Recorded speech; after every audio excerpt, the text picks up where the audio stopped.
Alex. Hello. So, as you can, I'm Jack. This is Jack.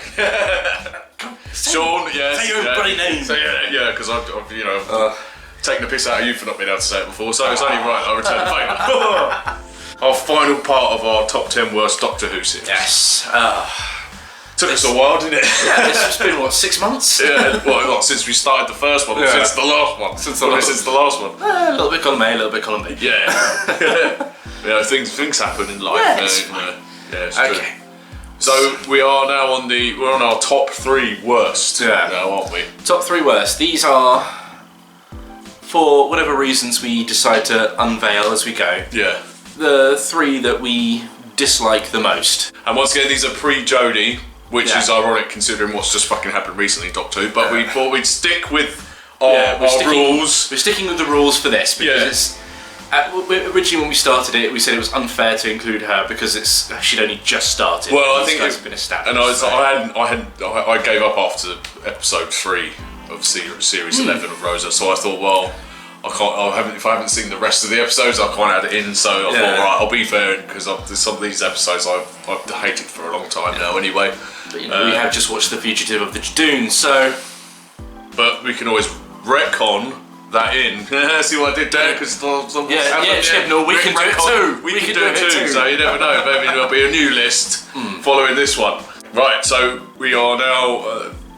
I think we got up to my number 4 last time, which was Fear Her. No surprise there. Yep. So now we are on Jack's number 3. My number 3. Yeah. So, number 3, Love and Monsters. Oh yeah, my number. Your number whatever. Something. Your number something. Yeah, it was number 6, number 7, something like that. Yeah, number 9. Can't remember. I won't kind of go over it too much because obviously, we talked about it when you were going. That was actually in part 1. Yeah. But it's still good to get another take on it. The thing is, it's just not interesting, and it's kind of okay. It shows that the monster was designed by a small child. I don't know why they did that. It's nice that there's competitions for kids that actually mean something. This kid's creation's going to last forever as a part of Doctor Who canon. Poor Peter Kay. Of all the people they could have brought in to do that, it's like you could have used him for something so much more later on, but pardon me. Yeah, like that was kind of what he did anyway, wasn't it? It's just a boring story. It's kind of nothing happens. Yeah, well, I wouldn't say nothing happens. I just think it's just crap. It's just stupid. Like I said several times when I was doing it on my list, concrete fucking slab. Yeah. that's really all you can say about that fucking episode. A concrete slab. Well, yes. You got the words trying to be subtle there. No, not really. There's nothing subtle about that episode. We have a kind of sex life. Oh, don't talk about that. No, is it? Oh yeah, no. He goes. We even have a bit of a love life. Oh fucking hell! And it's supposed to be a family show, apparently. Apparently. Right, because the thing is, if she's a face, that's all she's got is like that much space before it's concrete. Yeah. So either he's got a tiny little dick. Yeah. Or she's. No, that's probably what it is. No, that's probably what it is. I don't want my brain to go down this road because we had that conversation earlier. We did. Yeah.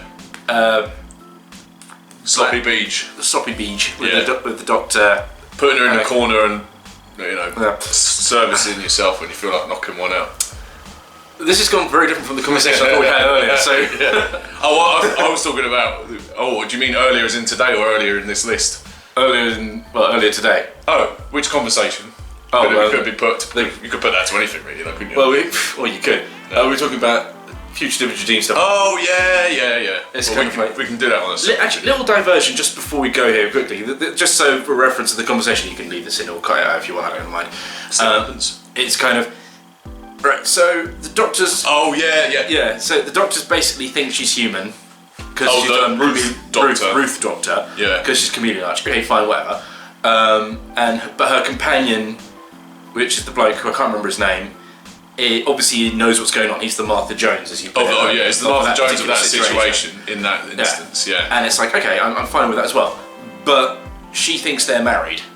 Yeah. And they spend 19 years together, I think they say. Yeah, roundabout. Yeah, something like that. So they've clearly done stuff together. Yeah. Or maybe they took a vow of celibacy. No.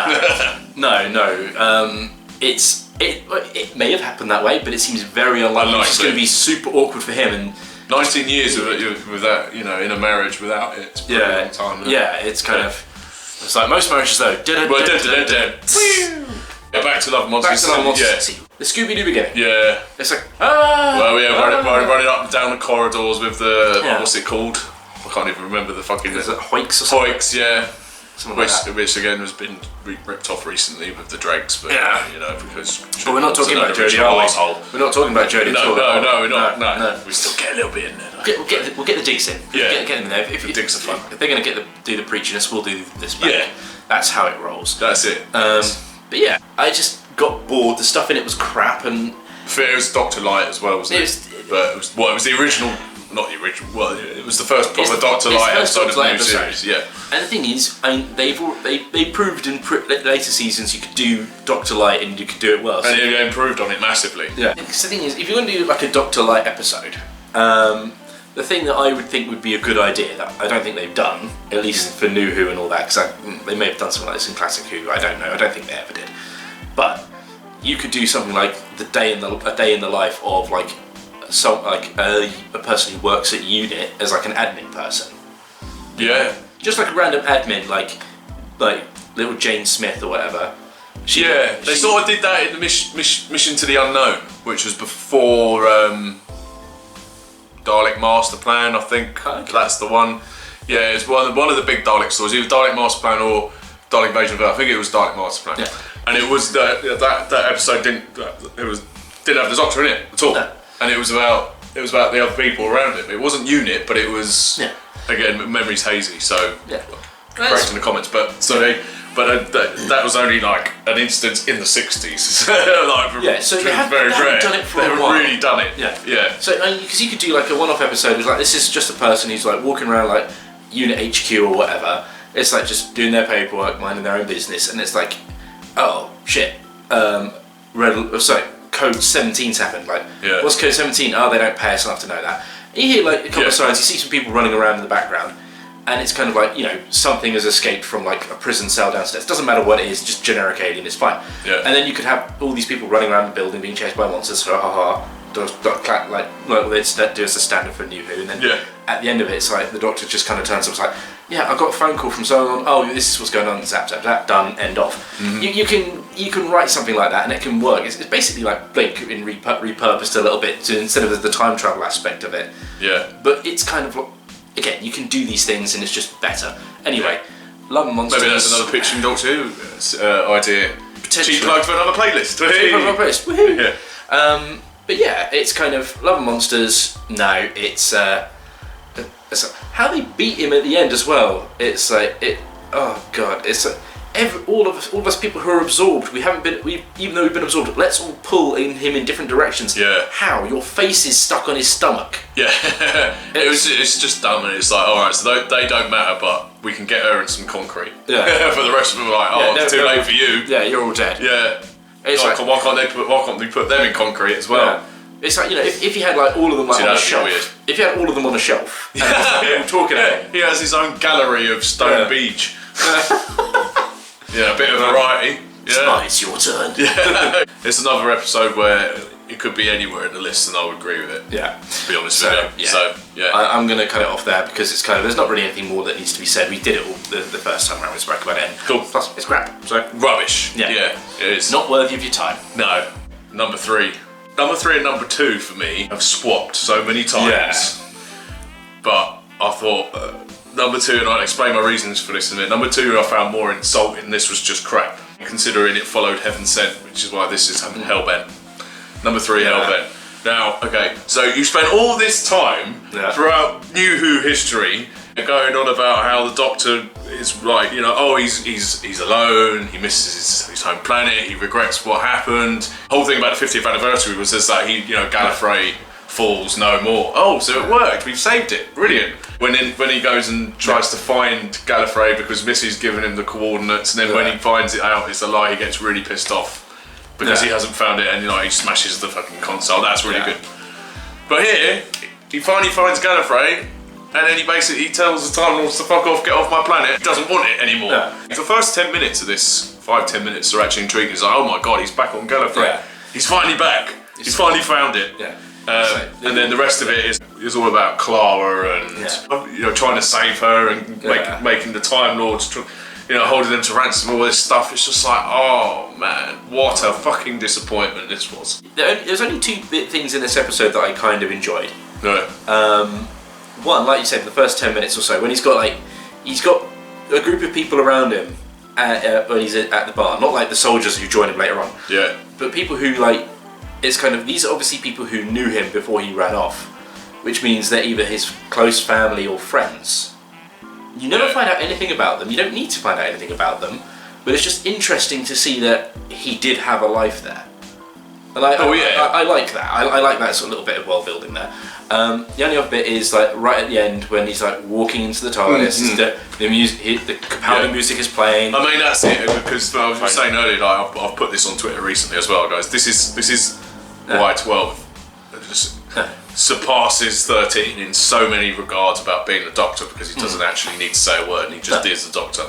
You've got the whole hybrid shit, which actually turned out to be it's they had an interesting idea at the beginning of season 9 about it could be half Time Lord, half Dalek hybrid, and it was like, okay, that's okay. I mean, it's kind of canon breaking a bit, because it's like you ran away because you were scared. Yeah. But okay, that's an interesting idea. But no, it was like, it's because it's a hybrid. It's me and it's the Doctor and Clara because we're bad for each other. Yeah. What? So you're trying to tell me the Time Lords create a whole prophecy about a hybrid, and based on this particular Doctor and this particular companion. Yeah. Yeah, it's like you would think it's like, hang on, you think it's like his first regeneration. It's like William Hartnell goes off after his granddaughter Susan comes back. It's like, right, shit, he's meeting people. Nip this shit in the bud right now. Yeah. But no, of course not. It's like, because it's just another way. It's just shoehorned in to show how important Clara is, and then at the end of it, I'm skipping a lot here. I will go back to it because there's things like I haven't watched this episode in about a couple of months, so it's like because I just don't like watching it. Do you know what I mean? Obviously. Why should okay, we're talking about them, so we probably should watch them again. But but this is just stuck with me for a long time. Yeah. Oh my god! So she is not again another Stephen Moffat trope of making the companions like these demigod like figures for some reason, because he had an obsession with her. They've done that with all of them. It's not just Moffat. It's a new series trope then, shall we say? It's a new thing trope, because Billie Piper Rose got all the top powers of the time vortex, and then she died, sent to another dimension. And then Martha Jones walked across she was probably the only one who was like, she wasn't a demigod, but she's clearly stronger and more empowered because she travelled the whole world while it was enslaved by the Master. And then you had Dr. Donna, and Donna essentially became the Doctor. Metacrisis, that sort of shit. So and I think this was really Stephen Moffat's way of saying this is the Clara show, and he'd already emphasised that in season 8. He did it again here in season 9. Going back, I just remembered some things when he's talking to the Time Lord, he's not Rassilon, but he's like the second in command, the captain, and then he shoots him, regenerates into a woman. She goes, how did you cope with all that ego? It's like, oh god, all right, so this is the direction it's going in now. Because it's annoying and this is quite like a popular opinion, but I actually really enjoyed season 9 up until this episode.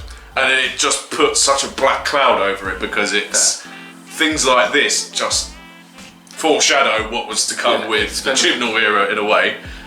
It's like the changing gender thing didn't bother me. It's the comments that. Well, that's the thing. It's like you have to just throw that in there. Like, how do you cope with all that ego? It's like if that was the other way around, it would be slated. Yeah. Do you know what I mean? And it's like, why doesn't this general person have like an episode or two of like them recovering from the regeneration psychosis like everyone else, like the Doctor has every single time? Yeah. Because it's kind of like, this is a Time Lord thing, not just a Doctor thing.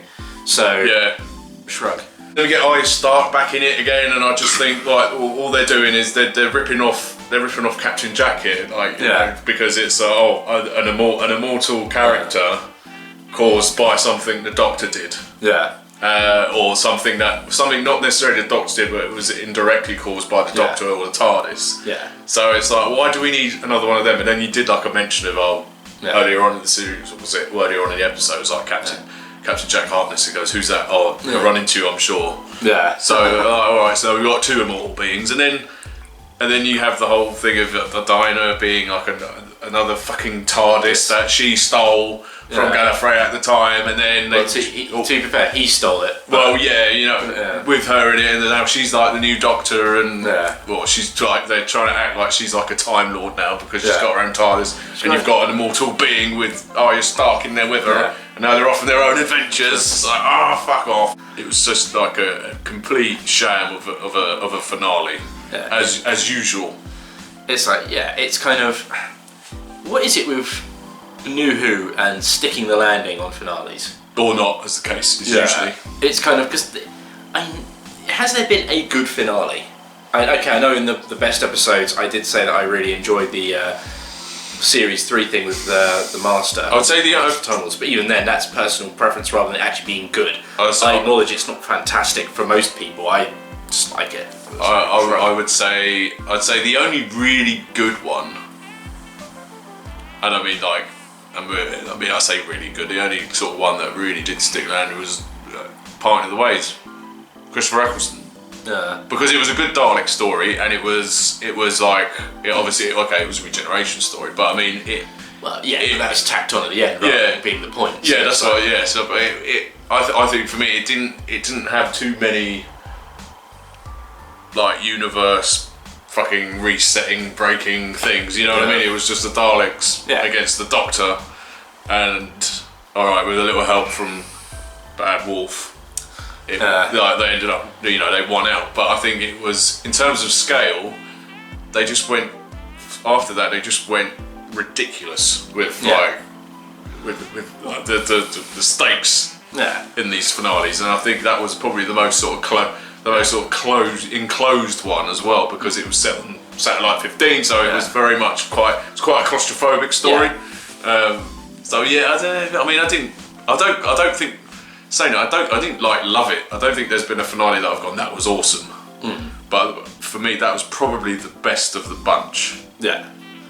No, I'll go with you on that. I mean, it's kind of, when you get to Journey's End, where it's like Davros is going to blow up all of creation across every with a fucking reality bomb. Original idea, original name that was. It's going to, once it's a case of like, okay, I'm going to wipe out every parallel dimension, this dimension, everything. Everything's going to turn to dust. Everything. Then what? And so it's like, where do you go with the finale? What have you got left to conquer and exterminate? Yeah. Because isn't that the whole point of the Daleks, that they exterminate, but they also rule as well.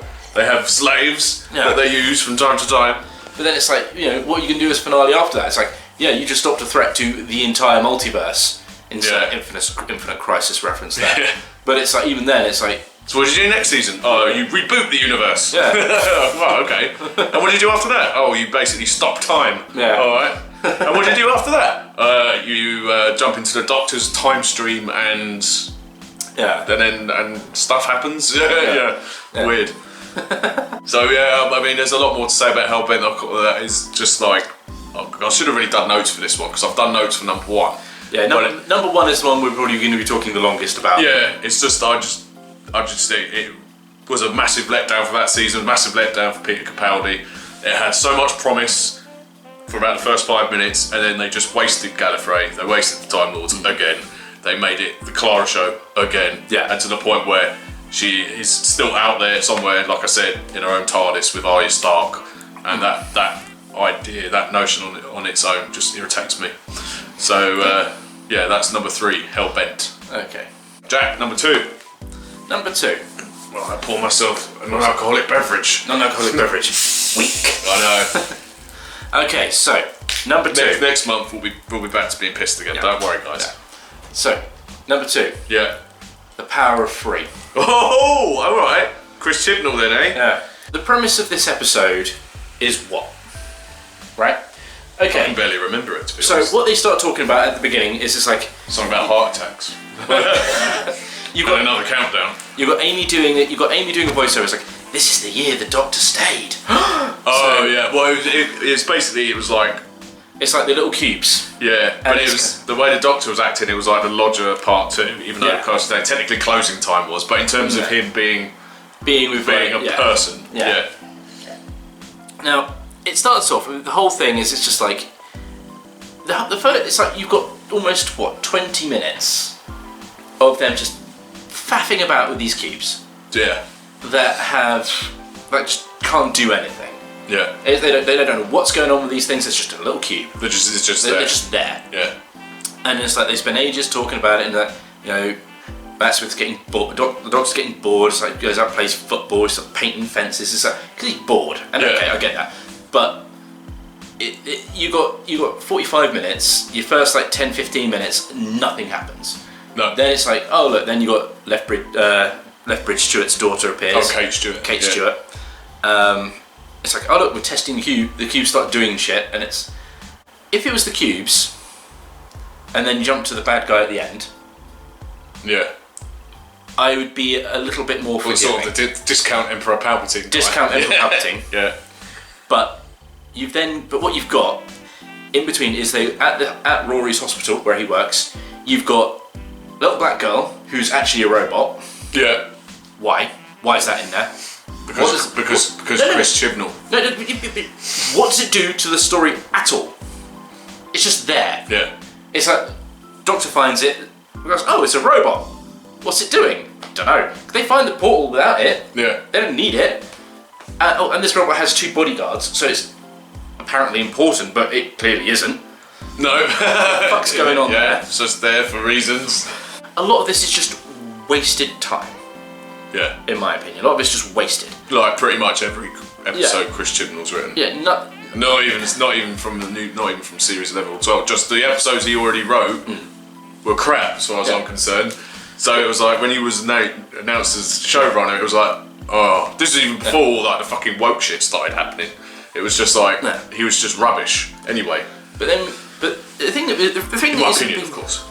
The thing that makes this like a really stupid thing for me is the last 20 minutes. Yeah. It's like, well, not even that. It's probably the last 10 minutes, right? So the Doctor, Rory, and Amy are all up on this guy's spaceship. I cannot remember what it's called for the life of me. I'm not going to bother looking it up. It's not worth our time. Comment section. And it's like this guy's like, aha, I am one of the blah blah blah blah blah blah. And the Doctor's like, Gertie. The Doctor's like, oh my god, you're from the myths of Gallifrey. You're like an actual boogeyman kind of thing. And it's like, oh my god, okay, here we go. Yeah, what was it, the Nightmare Child or something? You thought maybe that could be something like that. Oh look, we have something interesting happening. Oh, this is something that even the Doctor's a little bit crapping himself about. Yeah. Okay. And it's like, what is? Oh no, it's a hologram. It's not even there. Yeah. It's not real. And on top of that, he has left the Doctor on his spaceship, completely no guards. Yeah. And you could argue those 2 orderlies that are cyborg things with the cubes in their mouths, whatever, were the guards, but they didn't do any guarding. They weren't there. No. It's kind of they were stopped off screen or whatever the fuck happened to them. All the cubes have caused a heart attack in anyone who's near them. Okay. And then they bring on the countdown. There's a typical fucking Chris Chibnall countdown that he loves to do. Yeah. It's like there's something I did look up for this, and I can't remember the exact number for the life of me, but we'll stick it in the comments or something afterwards before we upload it. Yeah. But everyone on the Earth is given a heart attack and dies. Well, not everyone, but anyone who's near a cube has a heart attack and dies. Is it like 50% of the population or something like that? But it's something. Or did I just make that up? It was something like that. Yeah. Now, they are now technically dead. There is no oxygen going into their bodies and up to their brains. Yeah, so they're brain dead. They're brain dead. Do you know how long the brain can survive before proper brain death actually starts to set in without oxygen? Not very long. 2.5 minutes. Yeah, if I'm remembering that's correctly. it. I was going to say, if it's only a few minutes, but that's not really not long. very long at all. No. And just because these cubes stopped someone's hearts doesn't mean it can restart them straight away. No. And that's assuming they did it straight away. Yeah. And this isn't even considering, people who, like, let's say elderly or very young people who their systems may not be quite adapted enough to be okay with dealing with that sort of shock to their system. Yeah. So This guy's probably killed thousands upon thousands, maybe even millions of people. Yeah. Because they simply can't be restarted. And the people that could be that were saved, because it was longer than 2.5 minutes. We'll all also have severe brain damage. Severe brain damage. Yeah. That's not addressed or talked about. Of course not. And how does the Doctor save everything? Oh, Matt Smith's doing the Jodie Whittaker. yeah. Although Jodie Whittaker's doing him. It's kind not of literally. Maybe. Well, I was going to say her, but she's not that bad looking. She's just an irritating piece of shit. But anyway. It's kind of, there's no, like, oh, how are we gonna, he doesn't do anything with the computer. He just waves his sonic screwdriver at it. Oh, I fixed it now. I've reversed all the cubes. It's like, reverse the polarity. This is the laziest. It is lazy thing. Lazy, ham-fisted crap. All of it is. You wasted so much time at the beginning. You rushed at the end. With you dangled something that could have been interesting. That could have been good. Yeah. You took that away. Yeah. Just to put in useless stuff that doesn't matter to anyone and no one cares about, and you resolved it because the Doctor can just wave his sonic screwdriver like a magic bloody wand. But it's one of the biggest problems with new Doctor Who is the fact that it is basically used like a fucking magic wand, and it just gets progressively worse. Yeah, and this is the first time I really noticed it being like that. I know it was used like that before. Before it was kind of like, before I kind of just saw it as a little scanner that could also open doors. Yeah, that's how I always saw it. It never really did much more. Well, that's what it was designed for in the first place. It was literally designed as a screwdriver to unlock things. And then it was very rarely used. It's very rarely used on anything else. Yeah, and it's like, okay, I'm more happy with them updating it to be like a scanner as well. Yeah, that's all fine. Yeah, it's kind of like, to do that for because the thing is, it doesn't do anything else. It's like, oh, I can open doors with it and I can scan things with it. Yeah, now he's got fucking apps and shoot lasers. It's just like, fixed it now. Yeah. Oh, what did you fix? Oh, so in the space of doing that, it hacked the computer, fixed everything, set everything back right, and blew up the spaceship after you got off. That's one powerful magic wand. Yeah, especially with one swish and flick. Yeah. Harry Potter reference. I've said before, the biggest crime that TV can do, or any form of entertainment, is to be boring. Is to not be entertaining. Yeah. Because everything has its place. Dramas, as long as they're dramatic and they engage you, it's fine. Same with musicals, same with sports, same with anything. Doesn't matter what it is you're into. Being boring is the worst thing you can do.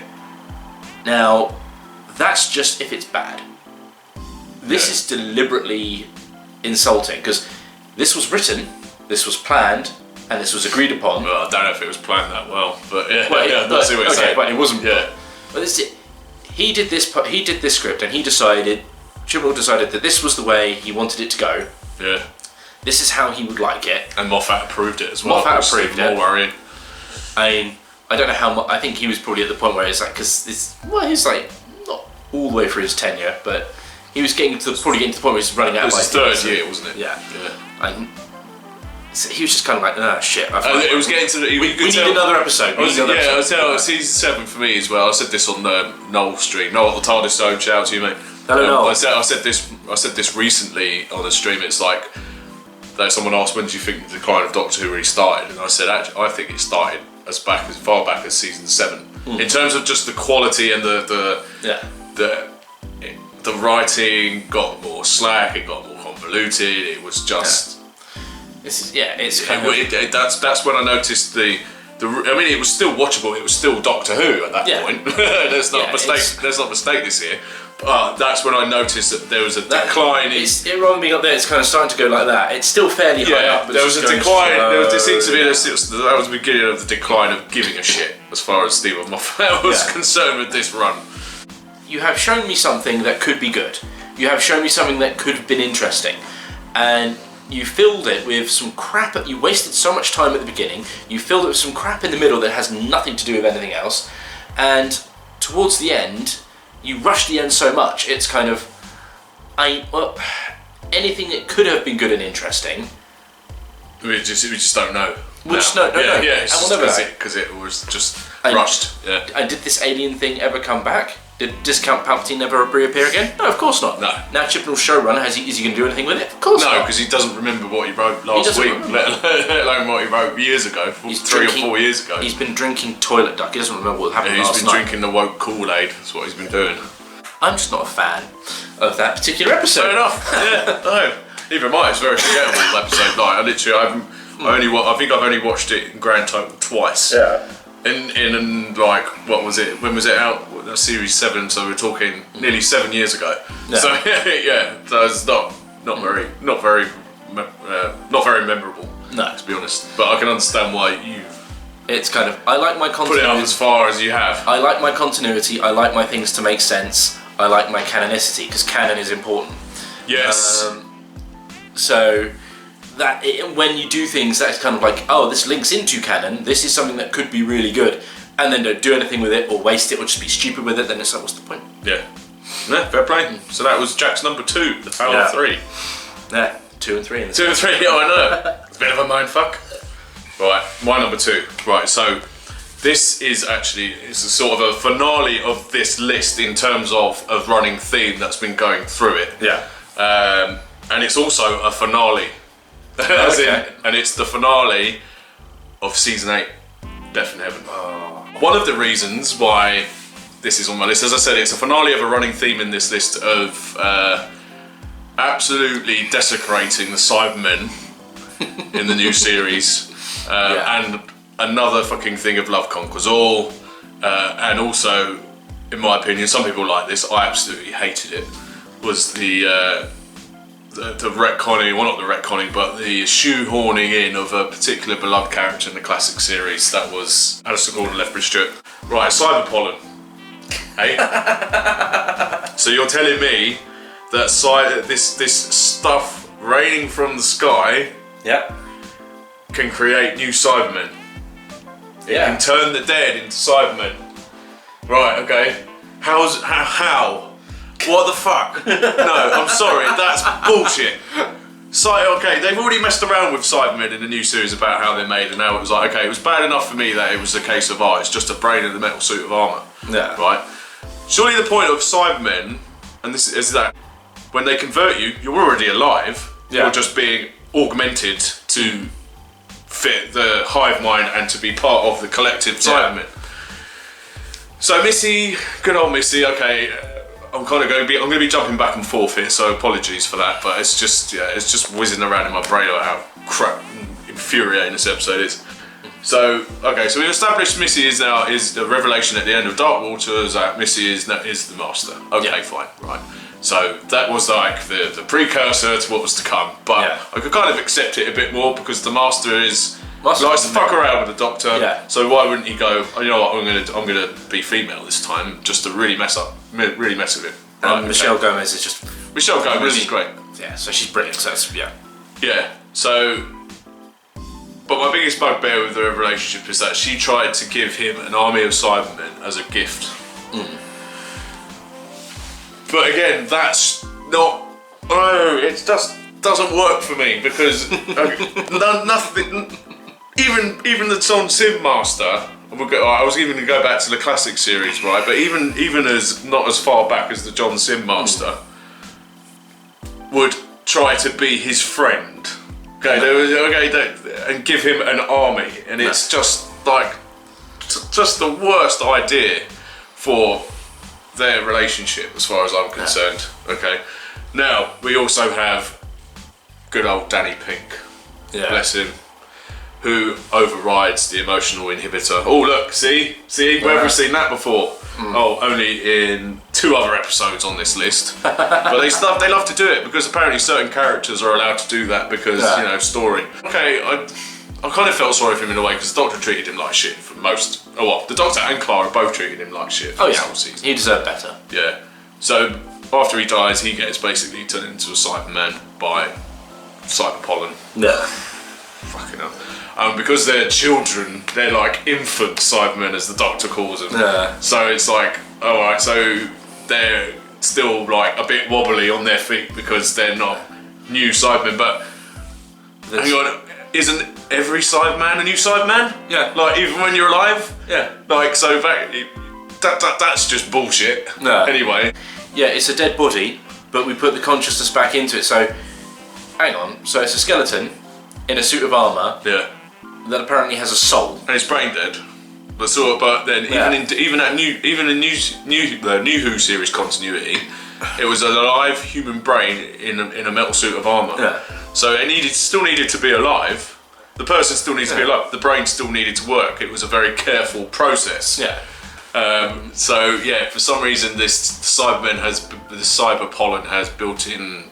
It has the blueprints. That's what he says. He goes, "Oh, it has the blueprint for a new Cyberman." But again, where did that come from? They don't explain it.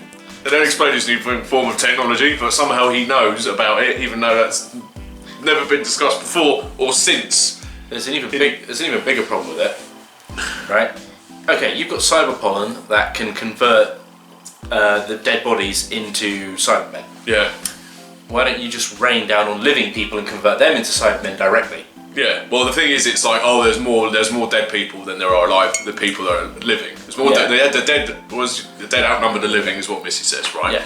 So you think, right, but then not all of the bodies of human history, because that's another thing that's alluded to, is that all the dead that have ever died are now Cybermen. But hang on, what about the people that have been dead for so long that they've literally become part of the ground and part of the soil? Yeah. So what are they somehow has the dust of the ground that they used to be in formed a Cyberman because of this fucking pollen? Well, I would assume so. Where are their Cybermen T-Rexes? Yeah. Well, Dinosaurs died. Animals died. Yeah. Well, they already established in the next Doctor that you could put an animal's brain and make a Cyberman. With the cyber shades? Yeah. I didn't like that. Well, this wasn't quite as fucking insulting as this. Well, no, it wasn't. But then it's kind of like, I want a cyber T-Rex. God damn it! I've just given myself that idea. This episode cheated me out of a Cyberman. Oh yeah. Cyber T-Rex. Yeah. Well, pitching Doctor Who. Pitching Doctor Who. Cyber T-Rex. Yeah. So this kid that he sent back from the Nethersphere, right? Yeah. What happens to him after that? We don't know, do we? Yeah. He's like from where is he from? Like the Middle East. He's a Middle Eastern kid because of like I'm assuming it's probably have to be like the first Gulf War. Yeah. So you've got Danny Piggy who's like, I could come back, but no, instead I'm going to send back this kid because I killed him, presumably. Yeah. Right. Fair enough. But then it then flashes forward. This is obviously after the end of the big finale, but it's still in the episode. But then it flashes forward, like, what was it? I'm assuming it was like a couple of weeks later. Yeah. And the kid's gone. It's like, so what happened then? Did the Doctor take her with him? Oh. But then he's gone off by himself to try and find Gallifrey. Yeah. So she hasn't been with him in this time. No. So, like, what happened to him? Did she just ship him off, like, on his own? Surely you try and, like, adopt him or something like that. He's not going to know anyone, because anyone he knows is either going to be dead because they would have been in the same building with him, or they're going to be about 14, 15 years older than him. Yeah. They'll be in their early 30s, and he's like still like, what, 10 to 15-year-old kid. Yeah. So culture shock. Yeah, so it's like Danny goes, oh yeah, look after him, make sure he's like, alright, and then that's it, you never hear about him again after that. But I'd say the biggest insult for me, as I said earlier, is the fact that they added Cyberbrig into this. Yeah. And it's like, okay, so they already had a nice tribute to Nicholas Courtney back in Matt Smith's era. What was the episode? Where he caught it was series 6, wasn't it? Yeah, it was the last one. That's it. Yeah, it was Reading River Song. Reading River Song. Yeah. So, and that was around the time that he died, right? So it was fitting to have that, and it was still written by Stephen Moffat. Stephen Moffat paid tribute to him. It was a nice, sort of touching, tasteful way of paying homage and paying tribute to a great icon of Doctor Who history, right? So they've done it, and it's nice, and they've got an ongoing tribute to him with Kate Stewart. Yeah, right. They've included his story in it. That's great. So having his picture in the background on the plane and everything, it's kind of, that's nice. It's like, you don't need to do any more than that. That's the nice thing to do in this situation, isn't it? So but he just couldn't help himself, could he? No. And it's like, alright, so the Brigadier would fucking hate the fact that he's been converted into a Cyberman. And okay, he overrode the emotional inhibitor as well, because obviously he's the one who kills Missy. Well, we know he doesn't, but Anyway, and then he does the salute, and it's like, oh fuck, you know. Can we? I know yourself. You said you quite like that bit, but I don't know. I like the salute because it's kind of like. But the thing is, again, this is one of the things I've spoken about before. It's kind of when you introduce stuff like this, it's kind of like, okay, they don't really ever see Kate Stewart again after that, do they? Well, no, they do a couple of times, but it's like, yeah. The thing is, it's like, well, they've gotten rid of Unit now, haven't they? So probably not, unless that gets retconned again. But yeah. But then it's like, you know, you've now got Brigadier in a Cyberman body. Okay, as insulting as that is, you know, I know you find it more insulting. I'm not as bothered about it, but as you, I know I'm not a fan of it, but shrug. I just think if they hadn't already paid tribute to him nicely, and then to do this, it's just, for me, it's disrespectful. Yeah. But that's just my opinion. I just didn't like it, and the fact that he fucks off after that, it's like. Hang on a minute, like where is he now? What, is he still a Cyberman? Yeah. Is he? Why hasn't he come back? Does he then blow himself up afterwards? Like what happens? Nothing. Next time they do an episode on Earth, I'm sure Chris Chibnall will include Brigadier Cyberman, Cyberbrig walking around. It'd be a Cyberman. Oh God! Do you know what? I've just uniform over the top. You know what I just thought? You know what just came into my mind? That's a really scary thought. You know this whole lone Cyberman thing. That he's coming up to get. Oh no, that's what he's going to do, isn't it? It's going to be the fucking Brigadier. He's going to be. Oh no! This is even though I hate Chibnall, this is Moffat's fault for leaving that fucking open.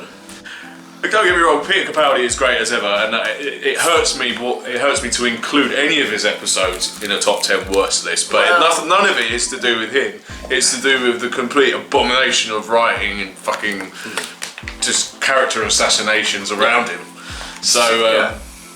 I just think in terms of sheer stupidity, in terms of again breaking Cybermen law and just making them out to be complete douches, and the fucking the Cyberpunk thing, I just can't get over that. I'm sorry, that for me that just breaks the whole thing immediately. Anyway, the Master trying to give him an army because I suppose he was bad as me. But it's like, why would you do that? You just want to kill him. That's what you've always wanted to do. You want to kill the Doctor, and now you want to give him a present because Missy. And the whole thing with Danny Pink about him, you know, right? Okay, he finally becomes a soldier at the end, even though his whole character arc was trying to prove to everyone that he's not a soldier anymore. Yeah, he's more than that.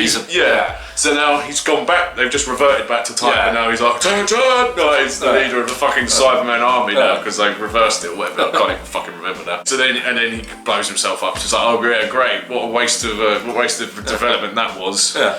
And the whole again, just the fact that certain characters can override being Cybermen annoys me anyway. And this was like the ultimate emphasis on that. The disrespect to, in my opinion, of Nicholas Courtier, Brigadier. I just think that didn't need to be in there. So Jack, your least favourite episode of new series of Doctor Who is? Make sure I get the title right. So I have that little respect for it. Number 1. Twice Upon a Time. Hey, I kind of had a feeling that was going to be it. I didn't want to guess it, but crack on, mate. So, this episode originally came about because Stephen Moffat had to rush out a script for a Christmas episode because Chris Chibnall didn't want to do one. Yeah. Because Chris Chibnall's a prick. He's an arsehole, yeah. When you saw the initial little teaser bit leading into it, so Doctor comes out of the TARDIS, he's trying not to hold off his regeneration because he doesn't want to change, and then he bumps into the first Doctor, obviously not played by William Hartnell because obviously not, but David Bradley. I was thinking, okay, so we're having a multi-Doctor story as a Christmas special, but it's like, you know, a slightly different way of doing it. Yeah, it's like, right, it's 2 Doctors. Yeah. This could be quite interesting. Now, on the face of it, it's a nothing burger of a story, isn't it? There is no story there. There's no villain in it, is there? There really isn't. No, it's like other than the script. Yeah, but the thing that makes this my worst episode of Doctor Who is the absolute character assassination of the first Doctor. Yeah, it's disgusting. They're making he's making sexist 1960s jokes, which, you know, I haven't watched William Hunt stuff for a long while, but I don't remember him ever making any comments like that at all. He was kind of like more like a sort of strict granddad rather than like. No, he was he was brash, and it was of the time, but he never said any of the kind of things that this abomination of the First Doctor did. And then on top of that, you've got Peter Capaldi being like Cucklord Supreme. Yeah, that's what really. No, you can't say that. Yeah. And it's like you're trying to tell your past self not to say shit he said because you don't want to embarrass yourself in front of one companion out of the many you've had in your lives. And it's like, and also it counteracts even the 12th Doctor's character in his first season, because he's very much like William Hartnell in that. And I suppose you can say, oh yeah, no, but he develops and he softens, but no, he's still very much that characterization, just a little bit lighter. Yeah. And it's like a complete reversal to the point where, like you said, he's cucking it basically. He's cucking no, you himself. can't say that. He's almost a representation of like the PC brigade at this point. You can tell there was zero plan for this story because it's like, oh, it's rushed. Yeah. It's like, I need to work some stuff out, so I need to go to the biggest database I can find. And Stephen Moffat, you can see Stephen Moffat sitting there in front of his laptop. It's like, what can I bring back at this short notice that would work and make sense? What can I bring back? It's like, could I bring back an old companion or something? Like, could he bump into Clara? I mean, he wouldn't know who Clara was at this point because of the mind-wiping thing, but shrug. Yeah. So, is there a different companion he could bring back? Or like, could he bump into River Song again or something? Oh no, let's go to that random-ass Dalek that I met that one time. Yeah, Rusty. Rusty could have been a good Dalek. And it's like... And then it's like... And he's talking to it like, it's like, oh yeah, I need proof that you're not going to try and kill me. Well, this Dalek's only wants to kill other Daleks, so why do you need that? Because you've been in front of it before and it didn't shoot you. Yeah. So, okay, fine. I think that, again, that was just another thing. That was another Terra Nation estate. We have to put a Dalek in a story once a year, so that was it. Yeah, but they got around it with that Matt Smith's Wedding of River Song, because that's like the only time you see a Dalek, because it's just in pieces for like a bit of a scene. Yeah. You could do that. You could have the Doctor walk past like a broken Dalek and be like, and keep on walking. Yeah. You know, again with the pilot, like. Oh yeah, I was about in that they did like a few minute sort of revisiting the Rebellion War from Destiny. Yeah, a Dalek cameo. That's what you need. But okay, so I get the Dalek cameo, fine, but it's just the absolute character assassination. Yeah, no, it was absolutely and right. It's like, you can't be a prick about this. He was a prick about it. Yeah, and it's like, you know, it's William Hartnell was a good bloke. I mean. Well, I mean, he gave his life. He almost gave his life for that role. He did. He literally.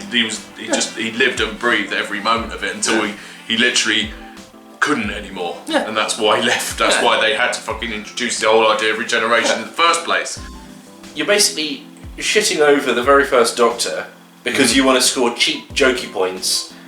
And it's not even like they're funny jokes. It's kind of like, it's not even like it's a comedic No, it's moment. cringe. It's just cringe. It's just like, it just sums up this today's society right now about being embarrassed about what came before, rather than accepting that it was of its time and nowhere near as bad as it's been made out to be now. Yeah, and it's like then you get to the end. So you get into Paul McGann. What the fuck am I talking about? If only. You get into Peter Capaldi's like goodbye. So Nardole just appears out of nowhere. Yeah. He was left on the spaceship travelling into a black hole. Yeah. Thanks. Nothing. Which was a waste. Which, funnily enough, still has a shitload of Cybermen on it, so I don't know why he left everyone there, because that's not going to end well. We'll soon find out about that again, won't we? And then, so he says goodbye to that. Actual Bill, from somehow has come back because she probably wasn't getting enough from her lesbian pool bitch. Her lesbian pilot liquid. Puddle. Her lesbian puddle woman. Let her out for the night. Yeah, it's okay. So it's kind of, but apparently she managed to get there as well, and just to say their goodbyes. It's like, well, you know what? Oh god, but it was the other cameo, wasn't it? That was like, oh fuck off. And then it's just like, oh yeah, here's a little gift for you. It's like, oh, I can remember Clara now. Yeah. Oh come on. So Clara had her send off, but no, she shoehorned her multiple send offs. Yeah. Oh god. And then it's kind of like, so then he jumps back in the TARDIS. You notice I'm not even touching on the World War I stuff because I'm not. That's so nothing for this as well. Yeah, it was a shame that they set that as a backdrop because it's like actually that stuff was okay. Yeah, you know what I mean. But it was the Christmas the Christmas truce. Yeah, that bit was right, but again, it didn't really serve any kind of not purpose, but it was just there. You know it was just there. It's like, oh, it means we can have like Mark Gatiss appear as a soldier. Oh god, that I just remembered, and that is yet another fucking. Okay, that was actually more tasteful than the Brigadier thing, but he was what he turns out to be the Brigadier's father, doesn't he? Yeah, it's like the Brigadier's father or something like that. Or grandfather, one of the two, and it's something like that. And it's like, all right, but yeah, it's like okay, it's fine to have that, but it's like again, it serves no purpose, so it's just another like, oh yeah, here's another Brigadier reference. He's just someone who can be there to make sexist jokes with the First Doctor, David Bradley. Yeah, and it's not necessary. And no, completely unnecessary. And then he goes into the TARDIS and he regenerates into Jodie. And it's like brilliant. Brilliant. The thing is, we knew it was coming because we'd all seen the actress. We all knew it was going to be her. But it was a shame because it's kind of like, you know what? I get the impression that Stephen Moffat filmed like that little speech bit at the end that he does, and who's going to have that at the end of World Enough. Dr. Falls, yeah. So just. Well, it's the same story, Well, enough time, Dr. Falls. Yeah. So it's going to be at the end. It was going to be at that bit. Yeah. He's going to go back into the TARDIS. He's going to do that speech, regenerate, and that was it. Yeah. Then it's like crap. Need a Christmas episode. Cut. Stick all that in and shift it across. Incompetence. Yeah. It was like bollocks, really, wasn't it? It's just the character assassination is the biggest thing for me. It was it's kind of disgusting. Disrespectful. That's the thing. That seems to be quite a common theme. It's just disrespect of what's come before. Yeah. It's like you can write your new stuff. You know. Okay. I don't like the fact that Jodie Whittaker's the new Doctor. But I'll get over that. It's just not my preference. Eventually this era will end and a new era will begin. Yeah, if the story feels like it's never ending now. And if the stories are good, I can get past it. It's like, you know what? When David Tennant turned into Matt Smith, I was like, okay, I'm not sure if I'm going to be okay with this, but let's give it a go and see what happened. And now Matt Smith is one of my favourites out of New Who. There you go. So I can't, you can change your opinion on stuff. Yeah. But you don't shit on where you were to get somewhere new. Because that's just going to give you a foundation of shit and that's going to fall apart. Yeah, which it is doing. Yeah, it's hated by me. Well, quite right, I totally agree. It's kind of like, the sad thing is there's a couple of moments in it that are quite good. And I think that's just... Well, any time Capaldi's on the screen, really. I mean, apart from the whole, like, you shouldn't say that. But other than that shit, because that was kind of annoying. But again, that wasn't his fault. That's just the way it was written. But just the way he brings it 10 out of 10 every time. Because it's really sad that you could see what they could do with David Bradley as like being the first Doctor. Yeah, and again, David Bradley was again very good as William Harvey proved that in Adventure in Space and Time, and he did the same thing here. He was good. Yeah. It was just what they gave him that was just disgraceful. Because you have that little moment in the middle where it's kind of like, so talking about why he went off to run around the universe. Yeah. Oh yeah, I just want to see why, people choose to be good because it's not a good survival strategy. That little conversation, I kind of like that. Yeah. But it's that's like the only thing he got to do that was kind of felt like the first Doctor. Yeah. That's it, out of a whole 50-minute episode. Yeah. It's like, I don't mind them updating the language that he uses so much to be like more modern because it's kind of like, Time Lord alien does weird shit, it's fine. Yeah. But everything else just, no. Goddamn insulting. Yeah. So that was Jack's number one. Yep. Right. I have notes for this one. So. Be prepared. My number one worst Doctor Who episode of the new series is... Do you want to guess? No, I'm going to wait to see what you say because I'm not... Yeah. You've done all the ones that I thought you would have put first, so I'm actually quite interested here. So this again may be considered controversial because of who's in it and where it is in Doctor Who history. And this is The End of Time. This is my least favourite episode in New Who. Yeah. Now, I know where you're going to go with there are many reasons why, okay, and that's why I've written them down. Right, so this is at the end of this whole sort of specials season thing, right? And they build up to it for about a year about, he will knock 4 times, okay? And then Waters of Mars happens, okay? And then at the end of Waters of Mars, which was I thought it was probably the best special. Yeah. And at the end, that's why when you were way back when in part 1 when you were talking about Planet of the Dead, and I said I was about to say, well, I was going to say it's the worst special, but then I stopped myself because this was on my list. I said, well, it's certainly the most boring, because this isn't boring, but it's just fucking awful, so as I'm concerned.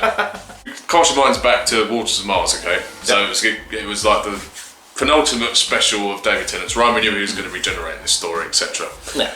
And at the end of that, it's very intriguing the way it ends, because he kind of changes to like this Time Lord victorious thing, and it's like, oh, okay, he's starting to get a bit arrogant, almost to the point where he's almost going mad in a way. Not mad, but is he turning evil now? Because he doesn't give any more. He doesn't give any more shits now. Yeah. So I think, that could be interesting going into his last story. Maybe he goes past the point of no return, and maybe there's a sort of a Valiard hint there, kind of thing. But when he turns up, no, he's still his silly normal self. Sorry, I have got notes on this, as I've probably already said. Anyway, so he turns up. His silly normal self is resumed.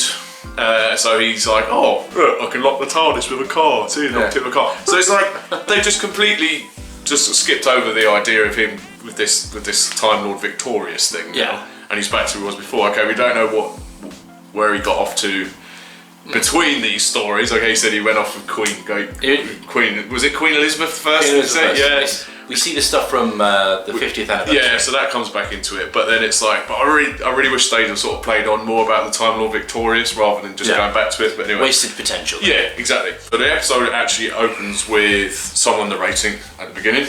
Yeah. The great Timothy Dalton. Yeah. And he's credited as the narrator. But then, spoiler alert, he later turns out that he's Rassilon, right? Rassilon. But why is he narrating in some sort of meta way? Okay, he's called the narrator, but then he turns out to be Rassilon. Yeah. So who was Rassilon talking to at this point? Okay, he had the Time Lords behind him later on, but he's talking as if he's actually narrating the story to us. So straight away, that just didn't make much sense to me. And then we get to the church, and you've got like the Christmas service, and then you see Wilf. And he's staring up at the stained glass window, and there's a TARDIS in the stained glass window. And then we have the woman that only Wilf sees up until a bit later on. Yeah. Never explained who she was. I mean, it's inferred that it's the Doctor's mum, but then why would she turn up for this particular regeneration, not any other regeneration? Because it's David Tennant, and that's why. Because it's just like, even though he's gonna regenerate, and we know he's gonna regenerate. Oh, but he's gonna die, is he? Yeah. Alright. He's obviously more special than the other incarnations. And then there's a thing. Then you see like the ring from the end of the Last of the Time Lords, and someone picks it up, and then you think there were so many interesting theories about that at the time. Like, maybe Donna picks up the ring. Yeah. And so, what's in the ring? Is it the Master, or is it someone else? Whoever picks it, maybe they're the Rani. Maybe there's someone who's actually makes sense for Doctor Who canon, whatever. But no. So it turns out it's a fucking cult. So Cult of Saxon. So you're telling me that the whole time that he was Lord President of Earth, he spent most of that time writing books. magic books, the secret books of Saxon. So he spent all that time writing about how he could be resurrected in the event that he would choose not to regenerate. Well, here's the thing, only if they were found on the Valiant afterwards, otherwise he'd have to have them written before he took over the Earth and hidden in a safe or something for someone to find after time got reset. Exactly, so that's even more stupid. This is what I'm saying. So it's like it's a plan within a plan. It's a plan within a plan for him to write these books. Yeah. Right. Okay. Yeah.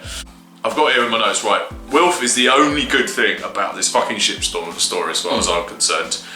With the rain, where he's wearing the reindeer hat, and he goes up to he's driving the OAPs to the Christmas lunch and stuff, and there's a little bit of banter. It's quite jovial. It's nice. But then they talk about these dreams that they're having. Yeah. It's bad dreams, when they say, and then one of them goes, bad dreams you can't remember, but How do you know they're bad dreams if you can't remember them? Yeah. That's just, that's stupid. It's an oxymoron. Isn't Yeah. So it's like, oh, all right. Well, I'll either we give that the benefit of the doubt for poor writing, or it's just stupid thing to say. Stupid thing. Bit of both. Yeah, bit of both. Exactly. Right. So already we're sort of like on the lines of incompetence here. Yeah. Right. The master breaks out of prison because he blows it up, the prison that he was in. Never dying. I'm like, oh god, so he's hamming it up. He's hamming it up even more now. And Lucy Saxon planned. There was an anti-cult of Saxon cult at the same time this was all happening. So this cult was being planned way back in the event that he would need to be resurrected, and then you had Lucy Saxon. Who was apparently hypnotised, right? And she was in love with the master. She was in love with the master because he helped her dad. Yeah, but he obviously hypnotised her because at the end of it, she shot him and it broke the spell or whatever. Because that's what the master does. He hypnotises people. Once you're under his spell, you can't get out of it unless he tells you to get out of it. Because the thing is, I just thought she was like emotionally damaged because she's been like smacked about. Because you see her walk around like black lights and stuff. Yeah, exactly. And that's kind of like, okay, that's like sort of near the mark for that. But yeah, it's just like. But no, apparently that was her plan the whole time as well as his plan. That he didn't know about. Apparently she's a super spy. Instead, it just went along. Yeah, because stupid. Going back to the bit about the doctor being, as again, I'm going back and forth with this a bit. When the doctor goes to the Ood, he goes, your song is ending, blah blah blah, and all this sort of thing, and then he goes, oh, the doctor's the end of time itself, right? And then you see the master laughing, and he goes, that man's dead, or whatever. It's like, okay, so they've got, how is it the end of, what does the end of time even mean? I mean, it's like, do you not mean the end of the universe? No, the end of time. Time has no end, does it? It doesn't end. It's just, it keeps going. Even if everything in the universe was to cease to exist, except for like a watch with a battery, there's still ticking. Yeah, there's just the concepts of it just carry on. Yeah. Anyway, so the episode title itself is just irritating as it is. When the master goes to Earth and he's you see him in the black hoodie and stuff, and he's like, he's hungry, he's really hungry, and then he jumps up like some weird fucking like Super Saiyan like Skeletor fucking second shoots down at them. Yeah, it's like, oh god, he's like, dinner time. I'm like, oh wow, they really are just going fucking berserk with this master. And it's like, okay, he has been kind of psychotic in the past, even in the classic series when he became the sort of decrepit master, but not to this level of just ridiculousness about, like they wanted to make him a bit more Joker-like. Yeah, he was a psychopath, but he was never ridiculous. Yeah, exactly. So they get to the point where the doctor's like hunting down the master, and the master's hunting down the doctor, and they're trying to search for each other. And there's a bit, right, you might remember this, where they go, and they literally are sniffing each other. And it's like, since when were the Time Lords fucking dogs? Like, okay, you can sense them. Surely they've established that you can sense other Time Lords near him, the Doctor. But what the fuck is that sniffing all about? Honestly, I shit you not. Go back and watch it. They fucking sniff. It's like, do they think they're Wolverine or something? I mean, this is just, oh god. The whole tone of this episode is really off. So it's like, it goes from the kind of horror aspect of him eating people. The master eating people, because obviously eating burgers isn't enough, he has to keep eating because his regeneration's broken, whatever. So it's like, alright, okay. And then it goes back to being like fun with the AOPs and like, and then goes back to them being chasing each other. It's just it's just all over the shop while they're sniffing each other, right? So the master goes, he goes, he goes, he's talking to himself because I can't let him sniff me. I can't let him find out where I am. Stink. Yeah. But then, literally in the same scene, like within about a minute, he bangs a big fucking red drum to get his attention. 4 times. Yeah, exactly. So you've gone from not wanting to be discovered to then suddenly going, oh fuck it, I'll just bang a red drum. Then we go to the scene in the cafe. I mean, I might be skipping ahead a bit here, but this is just the points that really infuriated me. Right, so we get to the bit where he goes into the scene with Catherine, the scene in the cafe with Wilf, right? And okay, I admit this scene played out well. It's because David Tennant is a good actor. Yeah, so is Wilf. Wilf just elevates everything he's in for me personally. But the one thing that lets it down is the I'm going to die. And it's like, look, you selfish arsehole, okay? Like, what happened to, like, going back to, like, the classic series with Tom Baker? He goes, it's the end, but the moment's been prepared for. When did you go, how did you get from that to, oh, but some other man just goes away and it feels like I'm dying, and it's like, oh, spare me, for fuck's sake. It's just like, it was like a fucking, like, tribute from Russell T Davies to himself about, oh no, I don't want to, like, you know, give this show up, even though it was your choice to fucking leave, and David Tennant's choice to leave as well. So it's like, it just makes him sound really soft and pathetic. So when the Master's using this now force lightning shit, against the Which he managed to create by just rubbing his hands together. Rubbing his hands together and go through, right, okay. So I didn't know if that was like something Time Lords could do with, regardless of whether the regeneration's like fucking broken. But even with this, right, his force lightning shit, he's got worse aim than a fucking stormtrooper. Because he keeps missing them. He just blows up slowly he's just sauntering along like, yeah. It's like, really? For God's sake. It's only when he's almost next to him, just hit him. Yeah. I'm including both parts in this because obviously it's one story, one big story, and they're both as bad as each other for me. We're still in part 1 right now. Okay, and so as we go on, I don't understand why Wilf is trusting this random woman that keeps appearing, like appears on the screen, and it's like, you must do, I can't remember the exact thing, but it's basically, you know, you've got the end of time is coming, blah blah blah, you know, you must do your part in the war and all this sort of stuff, the war to come or whatever. But it's like, you don't know who this woman is for all he knows, and it's no offence, but he could be having some kind of like psychological breakdown or whatever. But he's like, oh yeah, I'm just going to trust her, I'm just going to do whatever she asks me to. Yeah, Why? A voice that could possibly just be in my head is talking to me and telling me to pick up a gun. Yeah, exactly. That's sane. Take this gun, and you know, just do whatever I tell you, even though A, if it is in your head, that's worrying, and B, obviously it isn't in his head as we find out, but it's like, but no one knows who this fucking woman is, let alone he doesn't even know. Take this gun and go into a crowded area. Yeah. Alright then. So when they go to the Joshua Naismith's place, and you've got like the Raxacori, Phallopocorius cousins or whatever they're called, I can't remember the exact name, the spiky cactus looking aliens, right? So they can disguise themselves as humans, right? Yeah. Well, they got little like tech watches. Yeah, exactly. So, yeah. This isn't really like an indictment on this episode, but this is just like looking back. Why didn't they just use these guys instead of the Sabine? Because they basically do the same thing. They're just less farty and stupid. Well, you know, different aliens, different tech, and then Russell T Davies was trying to make it a bit more kid-friendly at the beginning, so farting aliens sounds funny. It's just something I noticed. I was like, oh, that would have worked so much better with the Zygons. But anyway, I digress. So the Master obviously is now captured by the army, or by Naismith's private military army, I should say. And they get him back, and he's sort of a prisoner, but they give him food. So there's more fucking stupid eating. It's like, right, if you're sitting around this, because this episode part 1 was on Christmas Day, right? So you imagine that this around about this time, everyone's sitting down to eat their Christmas dinner, right? So you've got this bloke, the Master, you've got him eating all this food to the point where it's slamming all across his face, doesn't he? And it's like, it just makes me feel sick. It's like, it's just like, come on, what is it? It's like, nom. Why did they bring him a whole turkey? But they don't know that he needs to keep eating, that he's like, because his body needs all that extra energy.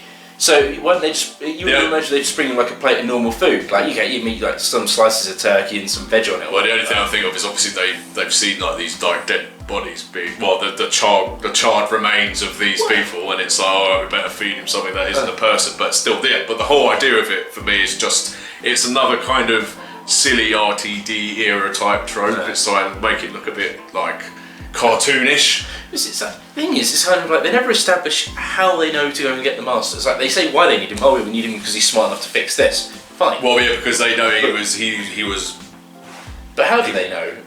And how did they know that he was going to turn up in the middle of a fucking wasteland, in the middle of a wasteland near Chiswick, apparently? Well, yeah, exactly. I mean, I think I'm not even remember if there was something in it about they knew he was. Yeah. He knew he was Prime Minister, he was Saxon, so therefore he was the Master, blah blah blah. But the whole cult Saxon bollocks coming into it again. So Naismith goes, right, just to round the point home about the name of this thing, the Immortality Gate. So he basically wants him to sort it out, and he goes, I want my daughter never to die. Immortality gate. She will be immortal. It's like, no shit. That's what it's for. He's basically saying, I want my daughter to never die, which means be immortal. And then he goes, immortality gate. I want her to be immortal. Yes, alright, fucking get it. So in the same thing, right? You go in, you want him to work on it, but then he goes, don't let him anywhere near that thing. I'm not an idiot. So without supervision. So it's like, of course not. You just let him try and fix it and tamper with it without checking what he was doing. Is Naismith supposed to be an imbecile, or did RTD generally think that was remotely logical in any way, shape or form? It's like, he probably thought in his head, it's like, haha, okay, these guys are going to watch him fix the machine to make sure he doesn't do anything stupid with it. But it's like, you don't know if he's fixing the machine or not because you don't really know him. You don't know him, you don't know what the machine really does. And he's under duress, he's your prisoner at this point. Yeah. So it's like, I'm not an idiot, but I'll let him work on it anyway. Yeah. But just not without my supervision. Oh, fuck it. Then we get to the sort of the crescendo of the story, and then he basically he changes the genetic coding, so then it's like he changes everyone into him, blah blah blah. And then there's the whole thing of everyone in the world is me, and it's like there's that bit where he's like, all the faces change and it will change into him, whatever. Yeah, okay, fine, gimmicky, ha, great. And then he comes out with the master race, and it's like, oh, that's really just cheesy and on the nose and it's stupid. I get what they're going for there, because he's like, oh, he's the main race, he's the master race. Yeah, he's made a race of himself. But then it's like, then he's got the kind of fucking Aryan look going on as well in this episode. It's like the bleached blonde hair. So okay, so you're turning everyone into yourself, but surely, like even the Doctor said before this all happened, as he's about to turn everyone to himself, it's like, well, surely like mind control would actually be easier, because these bodies are still killable, aren't they? Yeah. So it doesn't really matter if they're him or not, because he can just literally just control anyone. Yeah. He could just control everyone in the world, and and they get the same result. Yeah. So it was literally just purely for imagery reasons. It was like, what can we do that the Master hasn't done that's as fucked up as the last time with the Tucklefane? Oh, I know. We'll just make everyone him. Yeah. All right. Even though, like I say, he's the source, the original, so he can regenerate, but the rest of them can't. Well, okay, can't really regenerate at this point, but you know what I mean. And then we get to the very end where you got like the revelation of the Time Lords, and they're back, and it's like for victory, for Gallifrey, for the end of time itself. And then you get the big spit mark at the end, and it's like that literally sort of sums up what I thought about that part. Right, so now we're on to part 2. And then it keeps going on about prophecy, and they go to Gallifrey, goes, oh, the prophecy of like the fucking master and the beats and whatever, and it's just like prophecy, yeah, fuck off. Right, so then we get Donna. Yay! So Donna's head is supposed to explode, right, if she remembers the Doctor. Yeah. But she remembers him and it doesn't explode. Yeah. Why not? I mean, they say because he put a safeguard into it. Again, it's very convenient because like the whole sort of, it kind of undermines her departure and the fact that he had to leave her and wipe her memory in the first place. So that's kind of the fact that she's even in this episode anyway does that. Yeah. Even though I like Donna, but you know, you had like an emotional send off for her, and then you just roped her back in again because of Wilf, obviously. But still, it's like no, it's just cheap. Yeah. If they left it as her little cameo, like in the cafe where you see her through the window and everything, if they left it at that, that's fine. It's kind of like it's just like a quick like little cameos.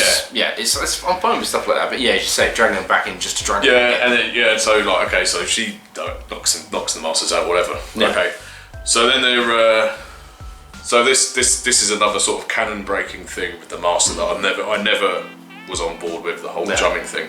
So the idea of looking into the vortex and going mad is fine. That's acceptable. Yeah. That's you'd understand that. Yeah. But the drum beat white point star thing is utter bollocks as far as I'm concerned.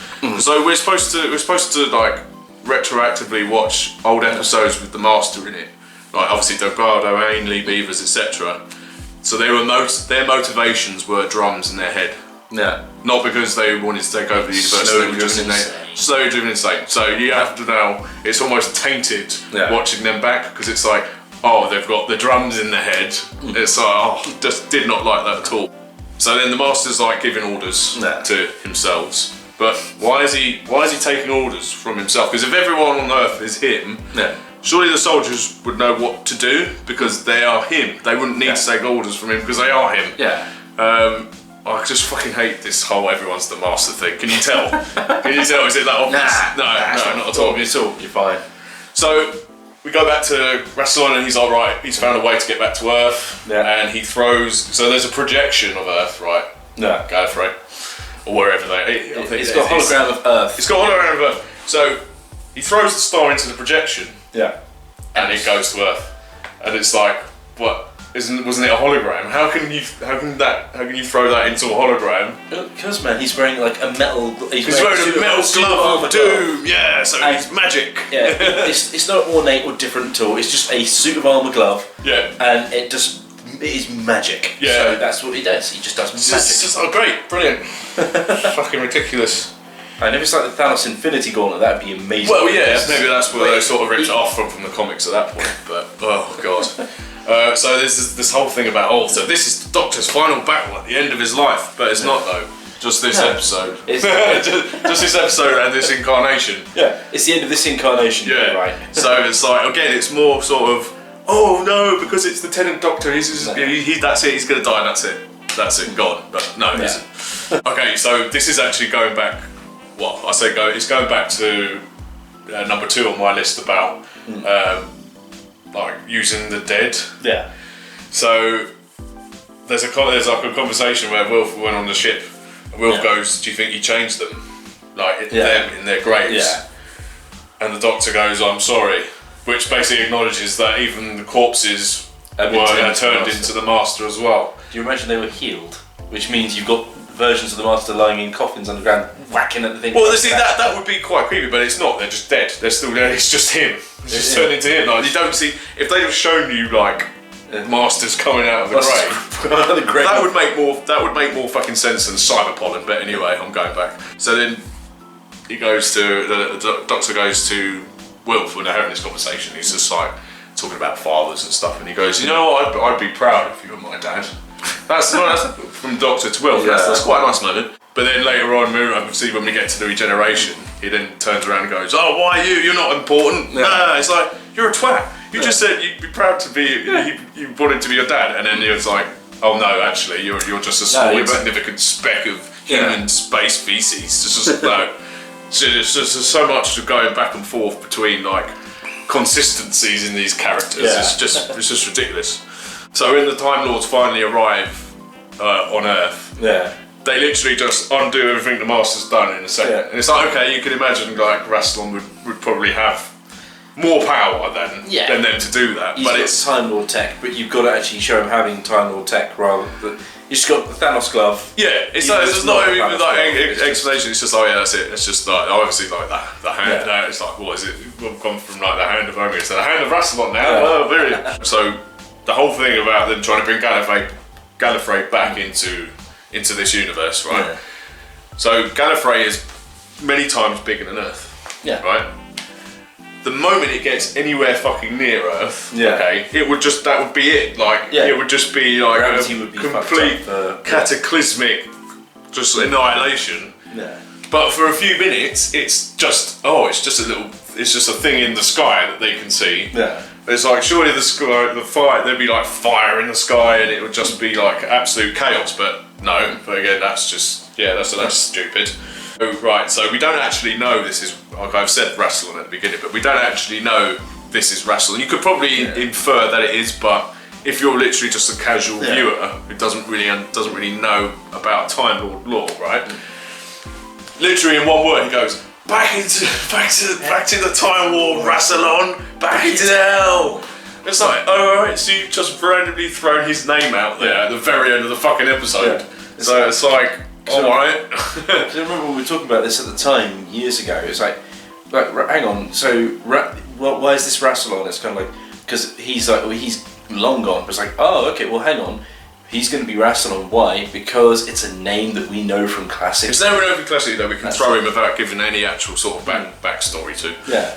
Or actually just revisiting the backstory to. So that was a little bit annoying. And then here begins the longest ending since Return of the fucking King. Yeah. It's just dragging it out. Again, it just shows it's just like narcissism from RTD at this point. It's like, right, well, if I'm going to go, I'm going to drag it away. It is literally like he's making it out as if this is it. This is the end of Doctor Who. Even though we know that Matt Smith's been cast, we know he's going to carry on. It's just like, just get on with it, boy. Yeah. And like, there's a bit about Mickey, like, you just see Mickey. You see Mickey and Martha. Yeah. And it's like, oh, so they're basically what happened to like her husband or the guy Tom Milligan? It's like, you just sort of discarded him after all the effort he went to in fucking Last of the Time Lords. Yeah, nice one. Just so that they can have a nice sort of cute cameo play on words with Mickey Smith and Martha Jones. Now it's Smith and Jones. That's because Tom S was probably too expensive to get back. He's going off to play Lucifer. Well, no, that was still way before then, though. Oh yeah, but you know, it was like 2008. So it's like he was like, okay, the next big thing he was in was Miranda. Do you know what I mean? Because he was in Miranda afterwards. But he was getting ready for Miranda. But I say the only I say two things. One thing, when he went back to visit Joan Redfern or Joe, but her great granddaughter or granddaughter. I thought that was a kind of a nice throwback to Human Nature, Family Blood, Fine. And then I've just got on my notes here Liz Sladen Heart. Yeah. Because that was, for me, that was like the most, especially watching it back recently, it was like that got me in the feels, because it's like, God bless her, you know, that was the one that I actually gave a shit about that he visited. And then finally we get Matt Smith. Yay! Go! Oh well, I say that I skipped over Rose because I can't stand Rose. So you right, mate? You a bit drunk? I had a few too many, have you? It's like, oh, you're gonna have a great year. Piss off. I don't want to go. Your song is ending, but the song never ends. Okay. Well, it didn't feel like it was ever gonna fucking end. So yeah, that is my number one. End of Time. One of the most inconsistent, stupid, ridiculous, endless, just wastes of space in Doctor Who history, as far as I'm concerned. That's my number one. Right, so as a little recap for considering this across... We'll do what we did before in the top 10 best. So considering this is across like 3.5 episodes. Yeah. Right, so... Hang on, let me find it, because I've got it on a different thing. Okay. So, just to kind of... So just as a recap, so our final sort of top 10 list as a whole, worst episodes, starting from number 10 up to number 1. 10, Planet of the Dead. 10, Rings of Akaten. 9, New Earth. 9, Love and Monsters. 8, Return of Dr. Mysterio. 8, Doomsday. 7, Knock Knock. 7, Kill the Moon. 6, Pyramid at the End of the World / Lie of the Land. 6, Boomtown. 5, The Pilot. 5, Closing Time. 4, Kill the Moon. 4, Fear Her. 3, Love and Monsters. 3, Hellbent. 2, Power of 3. 2, Death in Heaven. And number 1, Twice Upon a Time. And number 1, End of Time. So there's a lot of times in there. Lots of time. End of Time, part 1 and 2. Now, actually, I've also got, I did something a little fun, and I put I did a second list. It was basically dishonourable mentions. So ones that I thought were almost as bad, or not quite, from each series, right? Yeah. So I've got Series 1, The End of the World. Yeah. Series 2, The Idiot's Lantern. Yeah. Series 3, 42. Series 4, Journey's End. Series 5, Vampires of Venice. Series 6, which technically isn't actually in the season, but I thought it was the worst of that run, of that block, I should say. The Doctor, the Widow, and the Wardrobe. Yeah. Series 7, Nightmare in Silver. Series 8, In the Forest of the Night. Series 9, Sleep No More. And Series 10, Twice Upon a Time.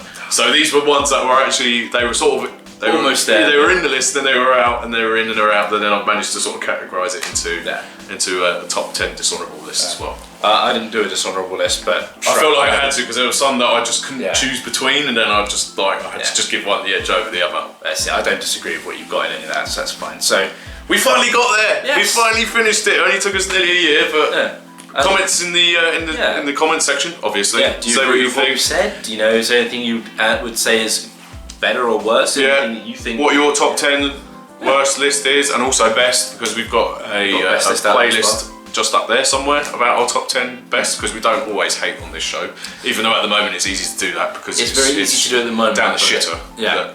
You know, we're going to try and do some. I've got a couple of ideas for some more positive videos. I'm going to try and make like pitching Doctor Who series, which we're going to continue with at some point soon. Absolutely. I've got a couple of ideas for fun little videos that I might try and make quickly and put out. Bring it on. So yeah, like, subscribe, share, hit that bell button, and we will see you very soon. Cheers. Cheers. Bye. Bye bye.